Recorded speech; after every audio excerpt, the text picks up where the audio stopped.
కొంతమంది వారి యొక్క పరిస్థితి భారం రాదు, భారంగా ప్రార్థన చేద్దామని ఉంటుంది కానీ భారం రాదు, ఆ తాకిడి రాదు, ఆ యొక్క మూలిగే స్వభావం వారిలో నుంచి రాదు. అడగాలి ప్రభుని, ప్రభువా భారం ఉండట్లేదయ్యా, ఏదో అలా వెళ్ళిపోతుంది నా జీవితం, భారం ఉండట్లేదు, భారం కలిగించయ్యా, పరిశుద్ధాత్మ యొక్క ఆ స్వరం నాలోంచి బయటికి వెళ్ళాలయ్యా, మూలుగు పెట్టాలయ్యా, రోధించాలయ్యా, నా దేశం గురించి, నా కుటుంబం గురించి, నా సంఘము గురించి, యాజకుల గురించి, నా తోటి విశ్వాసుల గురించి అయినా నీ మూలుగు పెట్టాలి.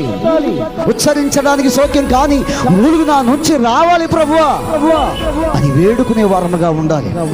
కాబట్టి ప్రభు నందు ప్రియమైనటువంటి వారు, జాన్ హైడ్ అనేటువంటి వ్యక్తి, ఆ గొప్ప మిషనరీ, జాన్ హైడ్ అనేటువంటి గొప్ప మిషనరీ, ఇంగ్లాండ్ నుంచి వచ్చినటువంటి గొప్ప మిషనరీ ఆ ఈ దేశానికి వచ్చి భారము కలిగి భారతదేశం గురించి ప్రార్థించేవారంట. మిషనరీగా ఈ దేశానికి వచ్చి భారతదేశం గురించి ప్రార్థిస్తున్నప్పుడు ఆయన ప్యాంటు చిరిగిపోయేదంట, మోకాళ్ళ దగ్గర ఎక్కడైతే మోకరిస్తున్నాడో అక్కడ చిరిగిపోయేదంట. అలాగే తన ప్రార్థన భారము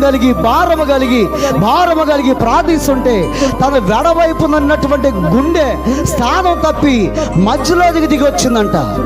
అంటే ఎంతగా ఆయన భారము కలిగి ప్రార్థిస్తున్నాడు, ఎంతగా దేవుని యొక్క పగుళ్లను సువార్తగా ప్రకటిస్తున్నాడు, ఎంతగా ఆ పగుళ్ళలోనికి అనేక మందిని రండి అని ఆహ్వానిస్తున్నాడు అనేది ఆలోచించే వారముగా ఉండాలి. మూలుగు యొక్క స్వభావము మనము కలిగి ఉండే వారముగా ఉండాలి. అది లేకపోతే అది అత్యున్నతమైన దశ. ఈరోజు ప్రార్థించలేకపోతున్నాం, బలహీనంగా ఉన్నాం, ఇంకా అలాగే ఉంటాం. కానీ పరిశుద్ధాత్మ ఆ యొక్క అనుభవములో ఉన్నటువంటి పౌలు గారు బలహీనత వచ్చిన వాడు ఆగిపోడని చెప్తున్నాడు. ఆగిపోడంట. ఆ వ్యక్తిలోంచి ఒక మధురమైన స్వరము మూలుగులతో బయలుపెడుతుందని చెప్తున్నాడు. దేవునికి మహిమ కలుగును గాక. బలముగా చప్పట్లు కొట్టి దేవుని మహిమ పరిచేవారుగా ఉందాం.